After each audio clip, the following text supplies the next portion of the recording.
Today's daf we're going to be learning is Zevachim daf Kuf Tevav, really getting to the end of the Masechet. Reminder to register for your Siyum.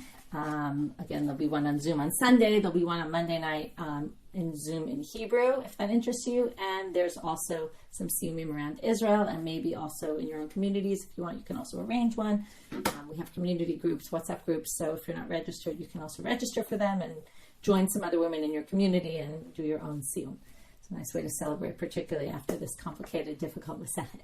Okay, with that, we're going to start. The beginning of our daf is going to be a little complicated. The second part will be very smooth sailing, very simple. We're starting with Rav Chilkiya. So what we saw was that yesterday, we learned in the Mishna already previously, that in Asham Mitzvah or Asham Nazir, where they're supposed to bring it on the 8th day of their purification process, so it has a certain time where it's supposed to be brought, and we're going to call this Mechusar Zman. We already talked about this category. It's not yet its time. So very simply, if it's not yet its time, then if we sacrifice it outside, you're actually not going to be liable because it wasn't able to be sacrificed inside. That seems to be our test all the time. Can you sacrifice it inside? If so, right, if it would be valid inside, it'll be invalid outside and you'll be liable. If it's not valid inside and you do it outside, then you're not liable. So we have this case where Rav Chilkiya says, well, you know what? The Mishna says in Asham, before it gets to the time where you're obligated to bring it, like let's just take day 4 today, just so you don't think it's always day 5, but let's say day 4 of the process, you take this Asham and you slaughter it outside. He says, it's true the Mishna says you're exempt, but it's only if you slaughter it outside l'shem Asham, in the sake of an Asham. But if you slaughter it outside in the sake of, let's say, an Ola, well, at that moment, if you brought it as an Ola, if you brought an Asham and slaughtered it as an Ola inside, what did we learn? Any korban other than Pesach, Bismana, and Chatat that you slaughter Shelo Lishma actually is valid.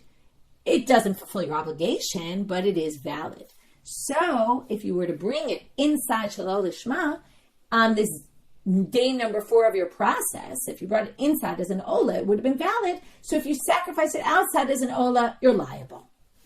So comes Rav Huna and he says, and this is where we ended yesterday, that seems absurd to say such a thing. Because basically what you're saying is, this is all based on what goes on inside. You're saying that if I took this Asham, which can't be slaughtered today, and if I slaughter it today inside for the sake of an Asham, it's not going to be valid. But if I actually mess it up, it's going to make it better.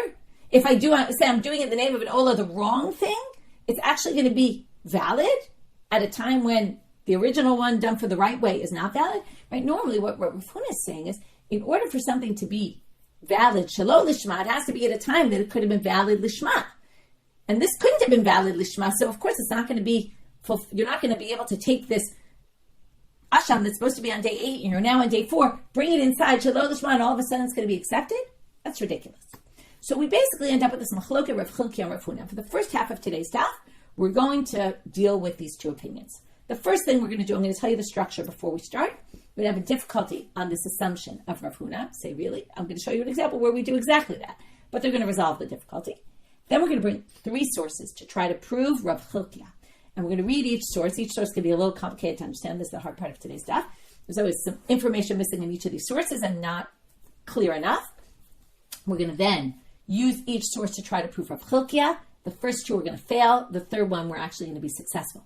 So successful that the Gemara is going to say, oh, well then this should be a difficulty for Rav Huna, and then they're going to resolve it according to Rav Huna. And that's going to take us to the top of Amud Bet. Okay? Then we're going to go back to other things in the Mishna and keep going on in the Mishna and dealing with things. So Rav Chilkiya, so now we're going to go to this question on Rav Huna. Velo, last 2 words in Kuf Yud Daled Amud Bet. Is that not true? What do you mean? I'll give you an example of something that's done not in its time, Shelo Lishma, and it's valid even when in its own, if you did it for the sake of its own korban, it wouldn't be valid. So what's that case? Pesach, Bishar Yemot HaShana. Remember the uniqueness about Pesach? You have a korban Pesach on other days of the year, not Pesach on its, right? If you do a Pesach on the day of Pesach, l'shem something else is completely disqualified. But if you do it in other days of the year, de'ino kasher lishmo. Now, again, what does it mean a Pesach? It means an animal I designate for my korban Pesach. And then I take it on, let's say an Adar, on Purim, and I decide I'm going to offer it as a korban. Now, if I do it lishmo, it's not kasher. If I do it l'shem Pesach, there's no such thing as Pesach on Purim. But if I do it shelo lishmo, I could do it as a shlamim. So I could do it as a shlamim, and it would count as a shlamim. So here you see, it's a case where if I do it shalom lishma, it'll be valid in the same situation where I couldn't do it lishma. That's exactly what Rav Huna gave the example of and said, that's absurd, and here it works. To which they say, no, Pesach is completely different. Because Pesach, b'sh'ari matashana, shlamim minhu. It is a korban shlamim, okay? A Pesach is a korban shlamim. So that means, by the way, even if you do it l'shem ola, it would work, right? As an ola, even though, because it's a shlamim. And the shlamim can be brought any day of the year. So that becomes a shlamim, right? It basically is a shlamim. Even though we call it Pesach, you designate it for Pesach, but it becomes any day of the year we view a Pesach as a shlamim. So then it's just like a regular shlamim whose time is arrived, because the shlamim can be brought any day, and therefore anything you do it. If you do this Pesach, l'shem any kind of korban, it's going to be valid for a completely different reason, nothing having to do with what Rav Huna said. Here come our first three proofs, and here's the more challenging part of today's stuff. Let's suggest that this Braita can support Rav Chilkiya's understanding. Again, Rav Chilkiya is an Amora. We're taking Tanaitic sources to try to say, oh, look, he must be right, because look at this Tanaitic source. Now, this is going to start off like classic Midrash Halacha. You might have thought something, but no. So it's kind of coming in the middle. We're talking about people who are obligated for shchute chutz or halat chutz, for doing something outside. Yachol she'ani motzi. You might have thought I would exclude from this halacha, meaning you be exempt. For what cases? Af ola mechusar zman bebaalim, a korban ola whose time has not yet arrived. Now remember, what did we learn in our Mishnah? It's not exempt. Why is it not exempt? Because even though the yoledet, let's say, hasn't gotten to the day where she's supposed to bring her korban ola, but since you can bring korban ola at any time, right? An asham and a chata you can only bring for a sin, and only at a particular time when you're obligated them. But in ola, even though it's mechusal zman, even though it's not yet the day you're supposed to bring it, still, if you bring it earlier, it would have been accepted inside, and therefore you're going to be chayav outside. So now they're saying you might have thought, since it's not yet its time, maybe you're not obligated if you do it outside. And then we're going to say, but you are. And now pay close attention to the words. And you might have thought to exclude from this halacha asham nazir and asham mitzorah. Now, it doesn't say mechusar zman. This is the tricky part. It doesn't say, it says the ola is mechusar zman b'ba'alim, meaning it's not yet the day you were obligated.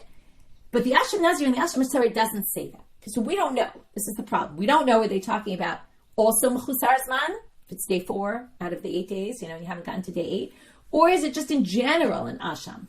Okay, so we don't know right now, and then we'll have to figure out what that means then.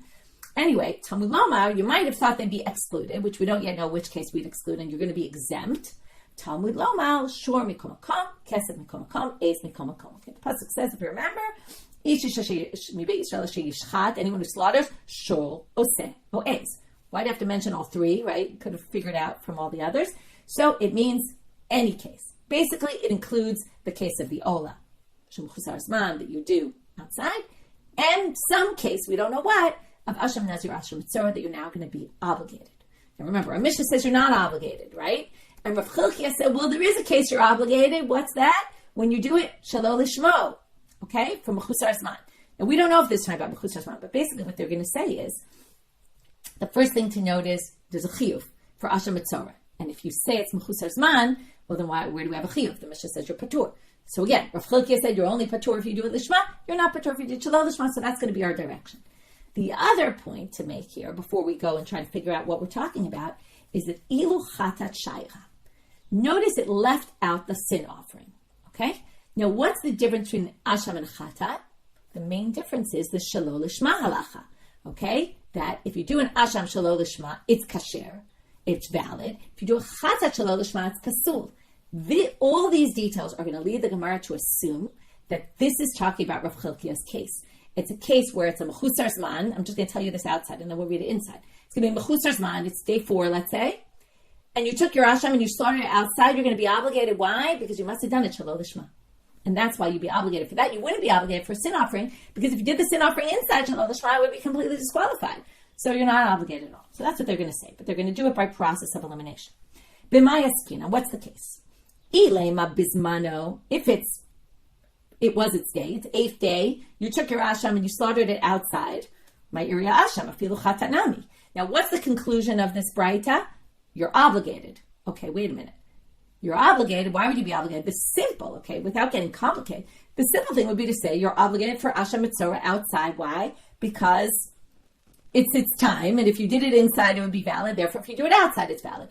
What doesn't make so much sense about that is, number one, chatat should be there also, okay? Because chatat, if it's 8th day and you're liable, you're supposed to bring it inside, then obviously you're liable for doing it outside. Not to mention, why would the Braita have even thought to exclude it, right? This part of the Gemara, by the way, is ignoring that they had a thought to exclude it, okay? They're not really relating to that. What they're really relating to is the conclusion, the fact that you're obligated.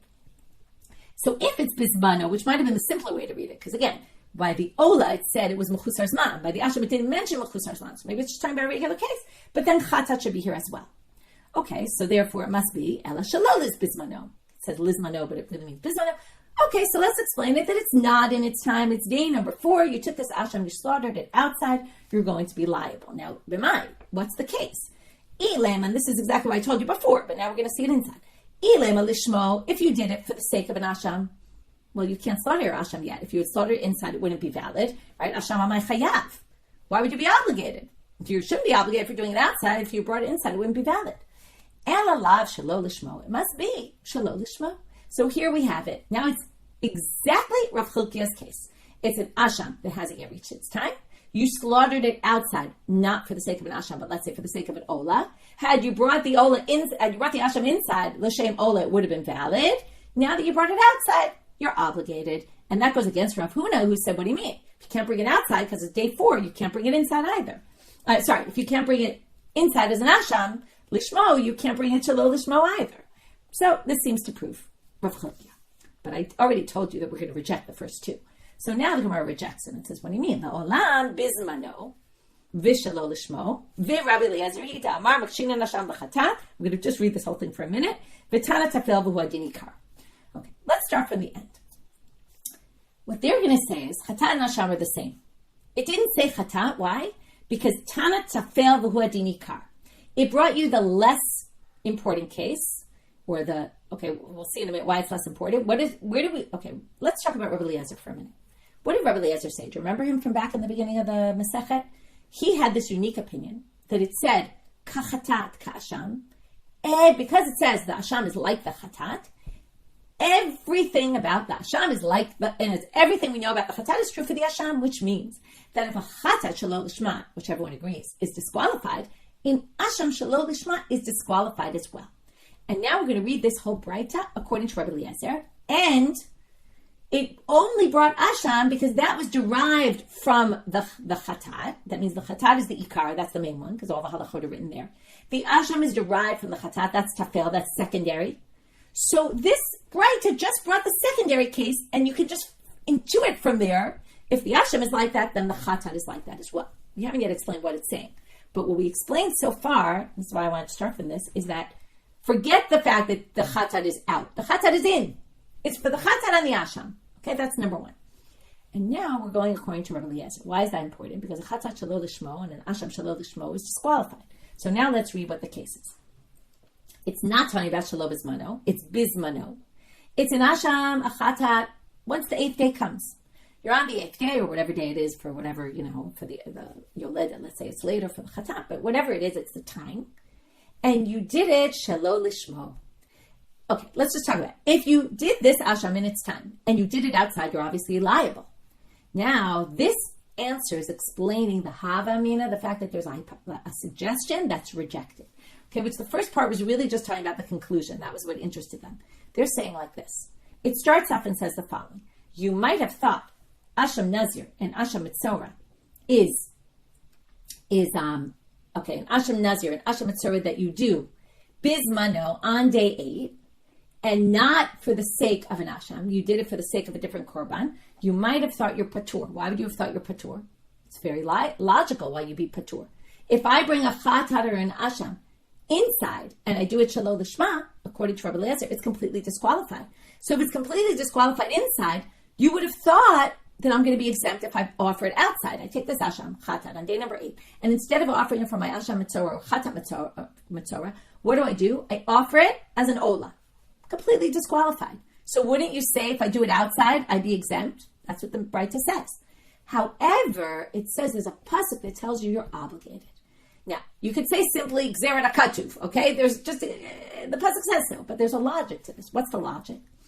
if I take this asham mitzorah or chatat mitzorah, when it's beyond its time, when it's reached its time, I'm allowed to bring it inside for its own sake, but I do it outside for the wrong sake, for the wrong korban.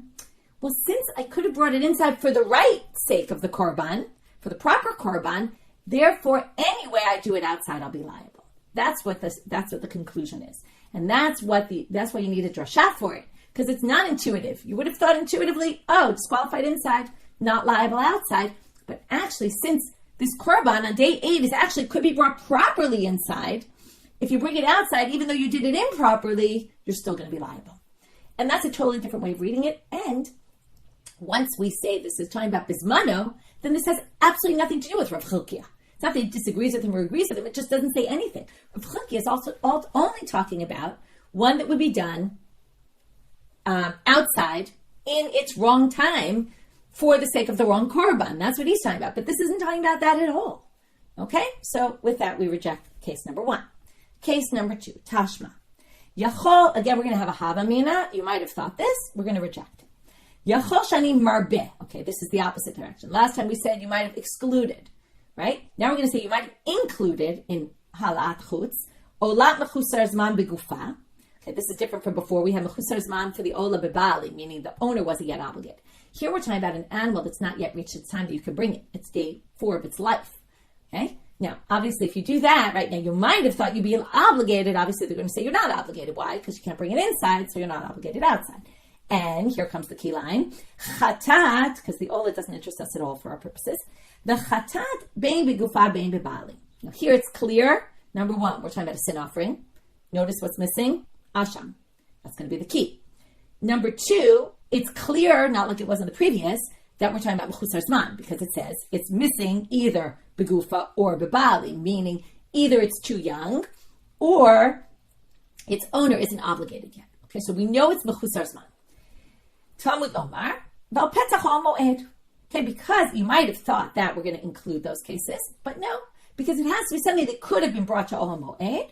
Kosha ain't over val Pesach al moed, like this chatat that's missing, it's too early, or it's too early in its life, or too early because the owner's not obligated.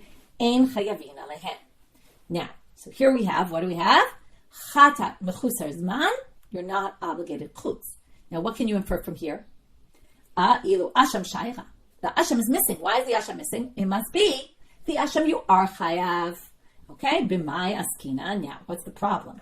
Well, okay. Now, here, last time we suggested maybe it's bismano, maybe it's shelo bismano. This is clear it's shelo bismano because that's what they're talking about. It's not its time. Now, if we're going to say you're not obligated for the chata, you are obligated for the asham. So now, b'mai askina, ilema lishmo asham nami liftere. If you did it l'shem asham, well, it would be invalid inside, invalid outside, just like the chatat. And then it should be written there. Elalav shelo lishmo. It must be shelo lishmo. And then what are we saying? Exactly what Rav Chilkiya said. In asham, if you did it for the right reason, for the right sake of the korban, you're not going to be chayav chutz. That's our Mishna.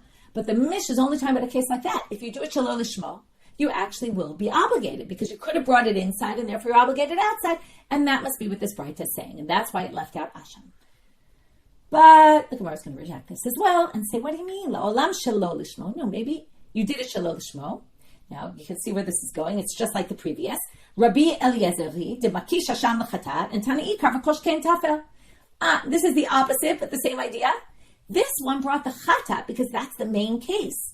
If you're Rabbi Eliezer, you can learn from chatat to asham. If the whole author of this Braita is Rabbi Eliezer, what did he do? He brought us the main case, and you can derive the secondary case from the main case. Last time we said the opposite. If we started with the secondary case, you could derive the main case from the secondary case. This Braita starts with the main case and derives the secondary case. And then, don't assume Asham's any different. We said, Chatat, you're exempt completely, right? When you do it, when you do this Asham before its time, right? It's before its time, and you did it, right? Shelo lishmo. So, if you did it Shelo lishmo, it's completely disqualified, right? Right, so obviously it's disqualified if you do it lishmo, but it's also disqualified if you do it shelo lishmo because it's an asham, which is like a chatat, and a chatat is always disqualified when you do it shelo lishmo. So it's not valid inside, and that's why you're not going to be obligated outside. And therefore, there's no sense here that in asham there's some case you're chayav, because it's not. It's just like the chatat. So we reject this for proving Rav Chilkiya. Now we get to source number 3. Tashma. Now, source number 3 is going to start out just like source number 1. Okay, look at the words. Dechi'ata Rav Dimi. Now, here's a little different, and you'll see why this is important. Rav Dimi came to Israel, to Babylonia from Israel, and he said the following thing. Ana Tana Debe Rabbi Levi. He brings this braita of Levi, Rabbi Levi. It starts like this. Now, this braita sounds exactly the same as the first braita we had. Yachol sh'ani motzi afolat mechusar zman bebaalim and asham nazir and asham mitzora. Okay, you might have thought we'll exclude those cases. Notice this is exactly word for word what it says in the first braita, where asham nazir asham mitzora. It didn't say lishma lo lishma. It didn't say bismano lo bismano. We don't know. Okay, and it didn't say lishma lo lishma. We don't know. You might have thought they're exempt. Now, this braita comes from Timi, and he tells us, and he brought a pasuk to prove that you're actually obligated. Below Yadana, my Talmuda, and I don't remember now what pasuk he brought, what the drasha was. Amar Ravina. Ravina comes, fills it in. You could have done the same after learning the beginning of today's daf. Shor mikomakom, keser mikomakom, ez mikomakom. Okay, and he basically quotes the braita word for word, right? In other words, if we put together what Ravini said and what was missing, and what Ravina said is basically the first braita. And the Gemara brings us as a proof. Well, I'm not going to go through everything again. Okay, you can review it yourself. But the way we understood the first braita at first was to say this proves Rav Chilkiya. So they do the same thing. To which the Gemara says, "That's not a proof. Elamai rumia. What's your proof from here? Kid amart. We already explained that braita differently. That it doesn't prove anything about Rav Chilkiya. We explained it that it actually has nothing to do with it because it's not even talking about mechusar zman. It's talking about when it is its time. So how could you bring this as a proof? Ridiculous, right? We already went through this. It's basically, go back, Ibid, go look at 1 and see what we did there. So Amar Rav Nachman, and now remember, I said pay attention. Rav Dimi brought this braita of Rabbi Levi. Now we're going to see that he brought a little more than just that. Amar Rav Nachman. Rav Nachman comes and says, Mishum dirame detana debe Rabbi Levi adetana Levi. No, you missed the point. When Rav Dimi came, what he told us is there's this braita of Rabbi Levi, and there's a braita of Rabbi Levi, okay, or Levi. Don't confuse Levi, Levi. They sound very similar. They're 2 different people who brought contradictory braita. Now, they didn't exactly talk about the same case, but you'll see that from what Rabbi Levi says, you come to the opposite conclusion of Rabbi Levi. Rabbi Levi basically said in the end, you're liable for Asham Mitzora outside. Okay, that's what he said. You're chayav chutz for Asham Mitzora. Now, Rav Nachman says, now, if you remember, I just want to remind you, in the beginning, when we brought this in the first place, in the first source, we had 2 ways of understanding it, right? Either it's talking about a mechusar zman and shelo lishma, which is Rav Chilkiya, or it's talking about when it's time, right? And it's Rabbi Eliezer, and it's totally different, right? And you did it shelo lishma, and it's invalid inside, so it's invalid outside. But according to the way Rav Dimi brought this contradiction between Rabbi Levi and Rabbi Levi, the only way they can contradict is if we understand it the way we understood it at first, that it is talking about mechusar zman. Otherwise, there's no contradiction. In other words, we have some facts on the ground. Rav Dimi brought these 2 contradictory braitot, resolved the contradiction in a particular way, and it's going to be very clear that he read the braita the way we read it the first way. And then that's going to prove Rav Chilkiya, because if that's the way to read it, remember, I said in the beginning, it's not clear which way to read it. It's just you can't prove Rav Chilkiya because you could possibly read it some other way. But it's clear that Rav Dimi did it, and that's support for Rav Chilkiya. Basically, if you can't prove it from the braita, at least you can prove it from the way Rav Dimi read the braita, and then that could be a proof. So they're going to say like this. Here's his contradiction. Okay, Aditani Levi. So here's what Levi says. Asham Nazir, so remember, Levi says you're chayav chutz for Asham Mitzora. We don't know yet what case. Levi says, Asham Nazir, v'Asham Mitzora sheshachatan shelo lishman. If you do them shelo lishman, ksherin. Okay, he clearly doesn't hold like Rabbi Eliezer, right? Because he says, right, remember the whole second way to understand this whole thing, right? So Rabbi Levi, for sure, holds like, not like Rabbi Eliezer, then Asham shelo lishma is kasher. By the way, what's important to understand is Levi is only talking about inside. He's not even relating to outside. But obviously what goes on inside affects outside. Now here's the line that's important. I didn't finish the first line, sorry. You do your asham shelo lishma inside. You gave a korban, the korban's valid, but you're not going to fulfill your obligation. That's the first Mishna in our Masechet. Shchatan mechusar zman b'ba'alim. Here's our case. You slaughter it, mechusar zman though. If you slaughtered it before its time, on day number 4, okay, or it was beyond its time that you're allowed to bring it. That's not important right now. Psulim.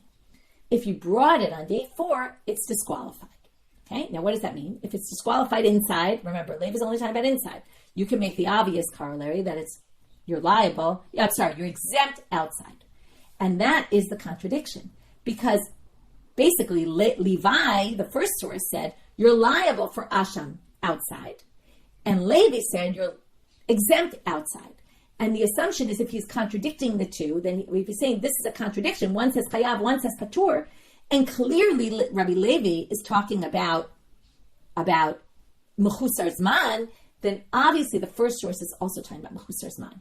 One says chayav, one says patur. If you bring an asham mechusar zman outside, the only way to resolve this contradiction, Rav Dimi says, is to say Mishna Rav Dimi lo kasha kan lishmo kan shalo lishmo. One was talking about if I slaughtered it lishma. That's the second one we brought Levi. If you slaughtered it lishma outside when it's day 4, it's nothing, because if you had done it inside lishma, you're not liable. According to Levi, he says, if you slaughtered it inside, shelo lishma, you fulfill your obligation. So therefore, if you slaughter it outside, you're going to be obligated. And that's exactly Rav Chilkiya. So now we're going to say, even though that braita, when the first time we brought it, the exact same kind of braita, we couldn't conclude whether it was talking about our case or not. It's clear that Rav Dimi read it as if they're talking about the same thing, which means they're both talking about mechutz zman. And the only way to explain Rabbi Levi is to say, why are you obligated chutz for an asham that its time hasn't yet arrived? Exactly for the reason that Rav Chilkiya says, because it must have been done shelo lishma. And not only that, if that wasn't enough of a proof, Rav Ashi, who's very, everybody thinks Rav Ashi always has the last word and he always has the right thing to say. He also did something very similar. He didn't put Rabbi Levi and Rabbi Levi's brightot as contradicting each other, but he took this bright of Rabbi Levi, which is our whole question, how do we read it? And he brought it as a contradiction to our Mishna. He brought our Mishna as a contradiction. Okay? Because remember, our Mishna says, Asham mechusar zman is patur outside. And this brighta says you're chayav outside. And again, he also read it the same way. It must be mechusar zman if he's contradicting the two. So that's what we're going to read right now. And he's going to resolve it in the exact same way we just did, and also prove Rav Chilkiya. Rav Ashi Rami Matnitin Abraita. He brought our Mishna as a contradiction to the Braita, Umishane, and again he resolved it by saying Kan lishmo, kan shalo lishmo. Basically, the Mishna is talking about when you did it l'shem asham, and it wasn't yet its time, so of course you're not obligated outside. And this Braita, Rabbi Levi, is talking about when you did it outside, shelo lishmo, and since it would have been valid inside, you're going to be liable outside, and that's exactly Rav Chilkiya. So we now have Rav Dimi and Rav Ashi's. Both the way they read this bright of Rabbi Levi is that it proves Rav Chilkiya. To which I already told you this in the beginning. Now that they're so convinced by this, Lema Tavet Shufta de Rav Huna. This must, right? Rav Dimi's words and Rav Ashi's words, the way they understood the bright of Rabbi Levi, clearly contradicts Rav Huna. So Amalacha Rav Huna, he could answer no. He said, now what he's going to do is he's going to basically take that bright of Rabbi Levi and do what we call an ukimta. Say it's only in a very particular unique case. He does agree there's one case of hala'at chutz of an asham shelo lishmo that would be valid. What is that? Higon shefrish. Actually, it wouldn't even have to be shelo lishmo. Right? It would just be any case where I took this asham and I offered it outside. I'd actually be liable. What would be the case according to him? Higon shefrish shtei ashamot la'achrayut.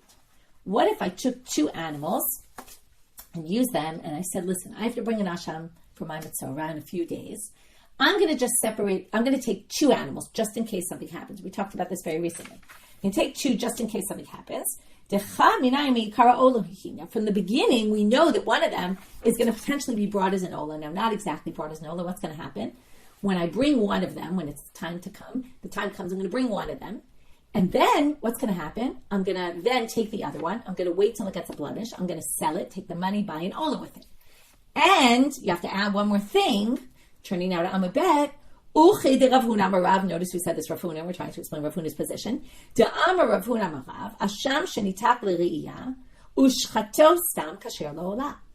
Once I have this asham that I designated, that I know might turn into an ola at some point, if I actually just took it and slaughtered it, and by the way, this could be even before its time, when I slaughter it before its time, and I slaughter it without any intent, okay, it's basically kasher. Now he's talking about an asham that's already invalidated, right? It was already, the other one was used, okay? But what he says is, if I slaughter it stam, now it can't be an asham anymore because my asham I already gave, according to this statement of Rav Huna. But if I were to slaughter it stam without any intent for what sacrifice I slaughtered it for, it automatically, I can bring it on the b'di'evet, what we call post facto, like I shouldn't have slaughtered it. But if I did, we can sacrifice it as an ola. So what does that mean? It means that if I took this asham, that was, let's say it's mechusar zman, okay, it's day 4, and I slaughtered it outside, theoretically, if I had slaughtered it inside as an ola, I would have been able to put it on the altar, because it was anyway potentially going to be an ola. So therefore, it's basically, I'm going to be chayav, and that is then, right, that's the case that Rabbi Levi says, I'm going to be chayav. But in any other case, I'm not going to be chayav. If I took my asham and did it shalom l'shma, it's only this unique case where I did chula achrayut, where anyway one of them was designated as an ola.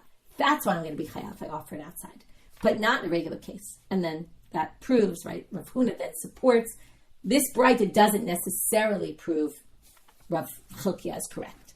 So again, the structure of this, and this will be our review of this section, Rav Chilkiya narrowed the Mishna and said the Mishna doesn't apply. You actually will be obligated for an Asham Mitzorah. That you did Shalom Bizmana, right? That it was sacrificed, but you did it Shalom Lishma. It wasn't yet its time, but you did it Shalom Lishma since it could have been done inside. It's valid outside. Rav Huna disagreed.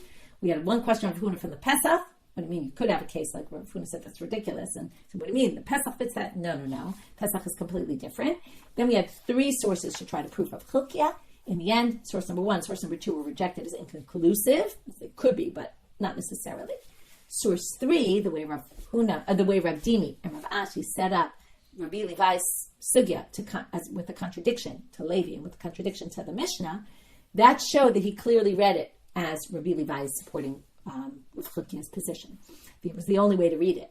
But Rav Huna came up with some alternate reading that it's true, but only in the case of 2 behemot, you separated l'achrayut, and one was already somewhat designated. It was clear one of them was going to be an ola anyway, and you'd have to say this other thing, that if you took an asham shitag levi and you shachatos stam, it would be kasher l'ola, and then doing it outside would obligate you. But it would only be in that very unique case, and that's how he proves his point.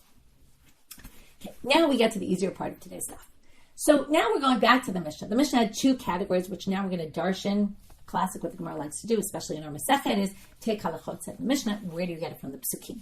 So the first category, again, remember our parak is all about when are you not obligated in chutz. The first is items that are meant to be eaten, not to be burned. Second are actions that you do outside that are not the end game, right? They're not the last act for that act.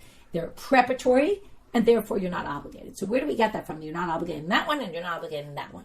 Tanu Rabbanan, minayin lama'alev mibasar chatat mibasar sham mibasar kodesh kodeshim mibasar kodeshim kalam mimotar omer shtei alechem alechem apanim mishayrim and achot. These are all sorts of things that get eaten. The meat of the chatat, the meat of the guilt offering, those the kohanim eats. The meat of any kodesh like shlamim that are brought on Shavuot, that the kohanim eat. The basar kodeshim kalam that the owners eat. The motar omer the shtei alechem alechem apanim mishayrim and achot. All those the kohanim eat. How do you know you're patur if you burn them outside? Talmud Lomar Ola. The pasuk says, if you asher ya'aleh ola zevach, and then it says, and you didn't bring it to Ol Mo'eh, which we've seen a million times. So what's this ola? It has to be like an ola. What do we know about an ola? An ola is a burnt offering. Ma ola shiru ya'ala. It's supposed to be burned. Af kol shiru ya'ala. We're only talking about things that actually get burnt. If it's not supposed to get burnt, you're not liable. מניין שאף היוצק והבולע והפוטף והמולח והמניף והמגיש והמסדר השולחן והמטיב את הנרות והקומץ והמקבל בחוץ שפטור. What about all these actions? You put the oil on the mincha. You mix the dough of the mincha. You do the petita, which is after you bake a certain mincha, you break it into little pieces. You salt the korban or the mincha. You wave the mincha. You megish. You bring it to the altar. You set up the shulchan with bread outside with the lechem apanim. You clean out the menorah outside. Or you take the komets out of the mincha offering, or you get the dam, you collect the dam of the korban. If you do any of those things, you're exempt outside. Talmud Lomar asher ya'aleh ola zevach. Now they're going to focus on the word ya'aleh. Mahala'ah shi gemar avodah. La'alot is to burn. That's the end game. Af koshu gemar avodah. It has to be whatever is the end game of that act. Okay, these are not the end game. Okay, now we go back to the Mishnah. Ad shelo kam mishkan. We're going to get to an interesting machloket. The Mishnah said, until the Mishkan was set up, when did that happen? Okay, let's talk history. They got out of Egypt. In the first year, they got the Torah in Sivan, the beginning of Sivan. Then they built the Mishkan, and they spent that time after building the Mishkan. They put up the Mishkan on the 8th day of the Miluim. It was kind of put up completely. That's on the 1st of Nisan, in the second year. So this is important to know, between the time they got the Torah on Vav Sivan until the time that they got they put the Mishkan up, it was 9 3/4 months. Okay, so why is this important? Well, it says in the Mishnah, when did the Becholim finish being the ones doing the avoda, and the Kohanim started when the Mishkan was put up on the 1st of Nisan, not at Matan Torah. Okay, and there's going to be a big debate about this. So Yativ Rav Huna bar Rav Katina Kamed Rav Chisda. Okay, I'm already going to tell you that who's talking and who says what is super confusing here. There's different opinions. I'm just going to go with one opinion. So if your commentary maybe says otherwise, don't worry. Okay, it might be a little confusing depending on what commentary you're using, but I'm just going to go with one way. Rav Huna bar Rav Katina was sitting before Rav Chisda v'Kakari, and Rav Chisda was reading the pasuk. Here's where it starts to get tricky. Who's doing what? Rav Chisda read this pasuk. This is in Shmot Kaf Daled. Okay, we have the Matan Torah, right, Shmot Kaf. Then it goes into, right, it starts your Tet Kaf. Then it goes into Parshat Mishpatim. At the end of Parshat Mishpatim, there's this section, talks about Na'aseh V'Nishmat. It was back, right, and they brought these korbanot at Matan Torah. So Kakare, he was reading the pasuk by Yishlach et Na'arei B'nei Yisrael. And then it says, right, Na'arei B'nei Yisrael, we assume are the firstborns. Vayalu alov izbechu Zevachim shlamim la'Hashem parim. And they offered the sacrifices. And this is at Matan Torah. So Amarle, Hachi Amar Rabbi Asi, upasku. He said, Rabbi Asi told me that they stopped. It means, okay, now, some people say pasku means put a psik, a stop in the middle of that pasuk. Don't read it as, Vayishlach and Na'arei B'nei Yisrael, he sent them to do the korbanot. Vayishlach and Na'arei B'nei Yisrael, he sent them off. And Vayalu alot is the Kohanim. As already at Matan Torah was the switch. And that completely contradicts our Mishnah. It was at the Mishkan, 9 3/4 months later. So now, when Rav Chisda heard this, that Rav Huna said it, again, not sure who said what, but let's just assume Rav Chisda or Rav Huna say this, he wanted to knock him out from our Mishnah. He says, what do you mean? Our Mishnah says that it was the Mishkan.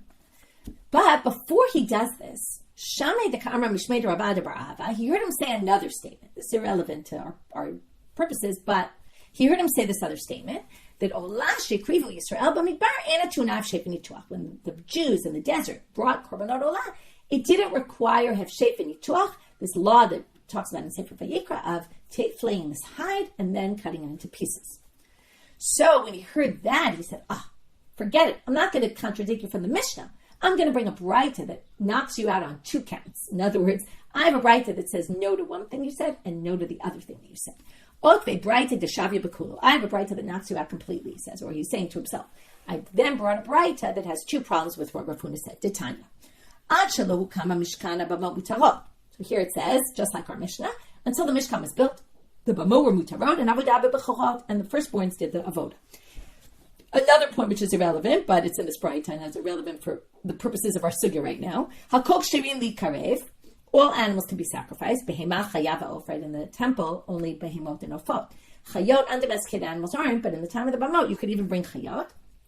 Charim and kevot, they could be male or female. And, right, whereas olot are only charim in the after that. And tmimim, ubale mumim, they could also be blemished. Right? Torim, but they have to be kosher. Avalot tmeim. You can't bring non-kosher animals to sacrifices. That's the only thing you couldn't bring. Everything else goes. Ba'akol kervu olot, and everything was just olot.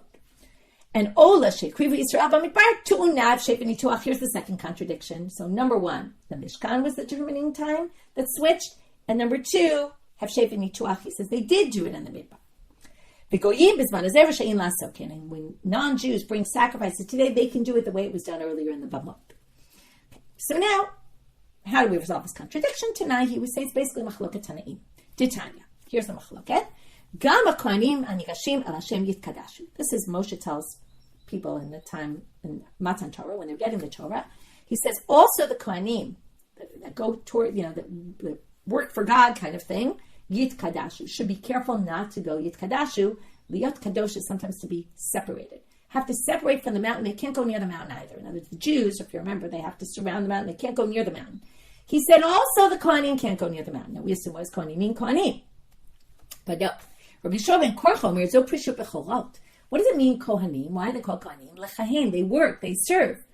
It was the people serving at the time, which were the firstborns. And that shows the firstborns were still serving at the time of Matan Torah. And so what's the point? They were the ones serving. Moshe had to tell them, listen, you're no different than everybody else in terms of this law. You might think you're different because you serve God and you bring the sacrifice. No, you also can't go near the mountain. Rebbe Omer, so Prishut Nadav Avihu. Now, what he really means, Nadav and Avihu, all the Kohanim, but you'll see in a minute why he says Nadav Avihu.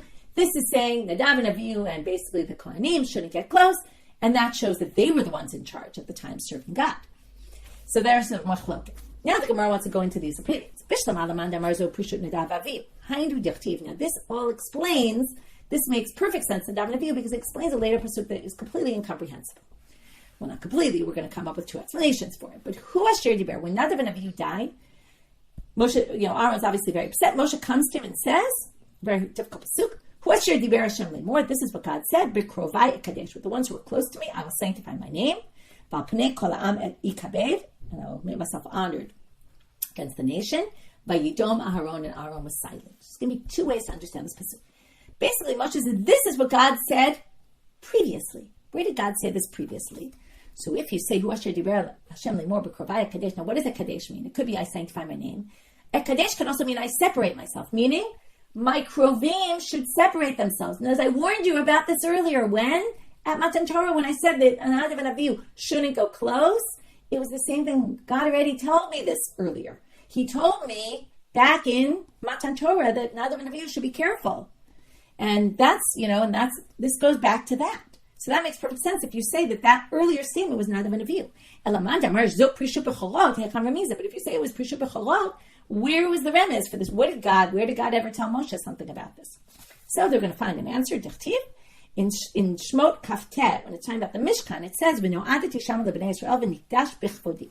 I will appear to Bnei Israel there, and I will be sanctified with my glory. Don't read Bichvodi as my glory of God. Ela b'mechubadai. I will be nikdash, sanctified with my mechubadim, with the ones who were the most respected. Davar ze amar kadosh baruch hu Moshe v'lo yida'o ad shemetu b'nei Aaron. God told this to Moshe, but Moshe didn't understand it. And as in the Mishkan, I'm going to sanctify my name with those who are closest to me, meaning Nadav and Avihu are going to die. It's a very hard thing to read. Kevan shemetu b'nei Aaron amar lo. Now Moshe didn't understand what this statement meant. When they died, Moshe said, Aharon achi, now I get what God said to me earlier. Now, as I say in Hebrew, nafal asimon, now it clicks. I understand what God meant. Aharon achi lo metu banecha ela lakdish shmo shel HaKadosh Baruch Hu. The reason your sons died was to sanctify God's name. Kevan sheyada Aharon shebanav yiduei makonhem shatach. Once Aaron knew that his sons that it meant that they were privileged to be able to take part in the sanctifying of God's name in their death, he was silent. B'kibel sachar, and he got rewarded for the silence. That's why it says at the end of the Pasuk, Vayidom Aaron. It's a very difficult statement to read, all the more so in light of all these soldiers who have recently been killed. It's this idea of, you should be appreciative anyway. Obviously, it doesn't help the pain, but Aaron had this understanding that there was a higher purpose here. B'kibel sachar, and he got rewarded for that. Shneimar Vayidom Aharon. And now they're going to show all other situations where there's value to being silent. There's in Tehillim, which they always connect with David. What does it mean, dom la Hashem, be silent to God, v'hitcholelo, and pray to Him? But they use the word hitcholel. What does that mean here? Even though all around you, people that you love are dying, ata shtok, you should be silent. Right? The famous in Kohelet. There's a time for this, a time for that. There's a time to be silent. There's a time to speak. Sometimes you're silent and you get rewarded for silence, like Aharon. And sometimes you speak and you get rewarded for speaking. God is glorious from His mikdashim. Now, mikdashim is plural. What do you mean? There's one mikdash. Again, read it as those who are sanctified to you. When God does deem with His sanctified ones, people fear God, and that causes God's name to rise. Right? This is like the language of Kaddish.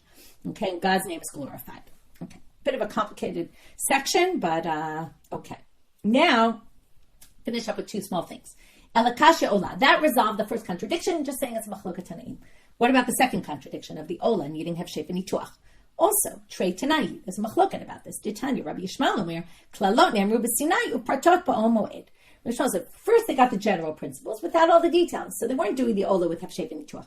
Only later in Ol Moed did they start getting all the details. So in the beginning, they were doing it without hefshef and ituach. Rabbi Akiva Omer, Klalotu Praton and Ruba Sinai, Vinishnu Ba'ol Moab, Vinishtashu Bar Moab. They're both relating, by the way, the fact that there's repetition in the Torah, right? So Rabbi Akiva said, no, they were basically said 3 times. They were said first at Sinai, they learned all the details, including Havshef Nituach, meaning they had to do it already right then. Then they were repeated at Ol Moed, and then they were repeated in Arvat Moab before they got into the land. Amar Mar, last section, we're going back to one thing they mentioned in the Braita. Kol ksherin lahi karev, all animals are ksherin. How do we know that? Menani milei Amar Rav Huna damar kreva even yoch mizbeach laHashem vayikach mikol habeima tahora mikol ha'ofa tahor. Notice what Noach built in his mizbeach. He took all the kosher animals that he had in his teva and he brought offerings to God. So all the beimot and all the ofot, behema kemashmao and chaya b'chal behema. We assume, right, it's interesting. Sometimes behema means just behema, domesticated animals, not undomesticated animals. But they assume here, because they all brought into the teva everything, and it says the behema.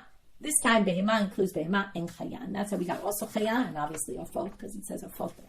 Okay, we'll stop here. We're going to have more drashot on the, like how we get to some of the other things mentioned in that braita. So the first part we reviewed already. The second part was just the source for the things, the other cases in the Mishna that were exempt, things that are eaten, and things that are not the final act, actions that are not the final act, where we got it from the pasuk. Then we had this 2 machlokot tanaim about whether the bechorim, what happened in that 9 3/4 month period between Matan Torah and the Mishkan, were the bechorot, were the firstborns in charge, or was it the kohanim in charge? And then we viewed that in light of the psukim of Nadav and Avihu, and that seems to be referring back to this. So how does it explained according to the other opinion?